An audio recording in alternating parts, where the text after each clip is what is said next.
What's up, everybody? Mr. Mira here, and today we have a video walking us through how to install Git on a Mac. Now, if you're looking for how to install Git on Windows, I'll link it in the video. That's a separate video that you can go to and watch. This is strictly for the Mac here. Now, there are a couple different ways to install Git on a Mac. I'm going to first show the way that I recommend doing it, and then we will show another way where if you're a little less comfortable with terminal, you can just go to a website and get it as well. So let's start with the terminal way as first here. So I'm going to hit Command Space on your keyboard to bring up Spotlight. You can type in terminal there and it will come up just like that. Or if you have it down below, you can click on it. But I'm going to launch it this way and it comes up with a terminal window that we can go into. Actually, I don't like that. Let me reopen terminal here so it's a little bigger to see stuff. All right, there we go. So what we're looking for is you can type xcode dash select space 2 dashes and then the word install. Now doing this, so notice the dashes and a space, everything's lowercase. It needs to be typed exactly like you see here. You hit enter. It should give you a prompt to download and install Xcode, or another button on that same prompt should say command line tools only. Select command line tools only. We don't need all Xcode. We just need the command line tools, which Git is included with.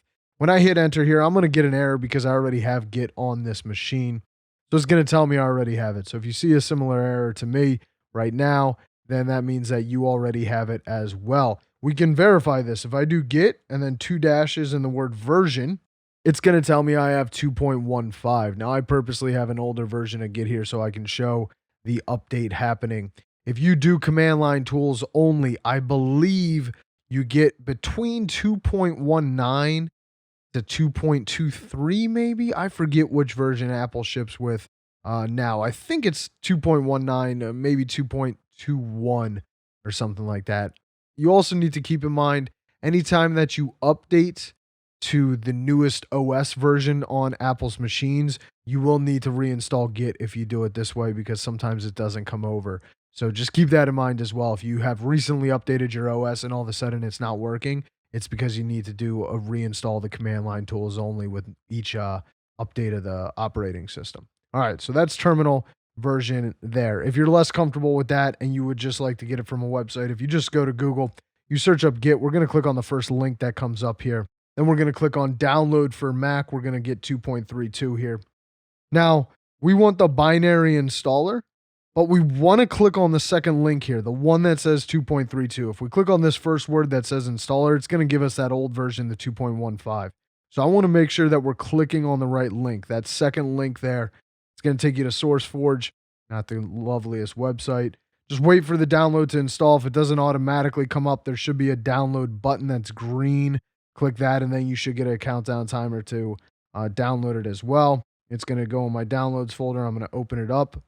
Get out of SourceForge here, right here. So I'm going to click on this, the PKG file, to go through the download and install process, or the install process right now. It's telling me it's not verified, so I go to my system preferences. You go to the security and privacy option that's in there on system preferences. You go to general. We're going to hit open anyways here. Yes, we want to open it, and then we're going to go through our install process. At some point, it's going to ask you for the admin password on your computer to do the install this way, and then it will do its thing, and it will eventually finish. You can hit close. Yes, move it to the trash. Then I can go to my terminal, and I can verify with that Git -- version, and I can see I now have 2.32.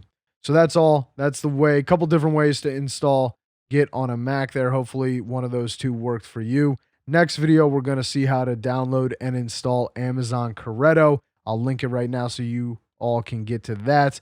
But until then, everybody, have a week.